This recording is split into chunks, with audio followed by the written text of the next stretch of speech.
Medicinal ப்ராப்பர்ட்டிஸான ஷாக்கர் அளவுக்கு இந்த கிழங்கு வகை கொல்லிமலைய நேர்காடு ரீஜனில் பரவலாக கிடைக்கக்கூடியது.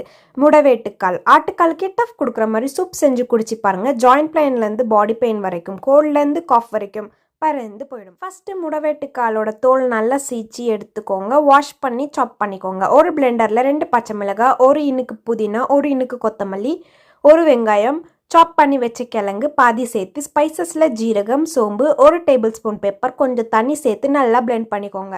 இனி ஒரு பாத்திரத்தில் கொஞ்சமாக ஆயில் சூடானதும் சாப் பண்ண கிழங்கு போட்டு 1/4 டீஸ்பூன் மஞ்சள் தூள், 1 tablespoon ginger garlic paste சேர்த்து சாட்டே பண்ணிட்ட வாட்டி பிளெண்ட் பண்ண சூப் பேஸ்ட்டு சேர்த்துக்கோங்க. கூடயே 400 to 500 ml ஆஃப் வாட்டர் சேர்த்து ரெக்வயர்ட் அமௌண்ட் ஆஃப் சால்ட் சேர்த்து கொதிச்சு வரும்போது கொத்தமல்லி தூவி இறக்குனா வீடே மணக்கும். மறக்காம இந்த கிழங்க பார்த்தா ஓடி போய் வாங்கி வந்து செஞ்சு பாருங்க. இங்கிலீஷ் மெடிசன்ஸ்க்கு பாய் சொல்லிட்டு இந்த வீடியோக்கு ஒரு லைக் அண்ட் சப்போர்ட் பண்ணிட்டு நம்ம சேனல்ல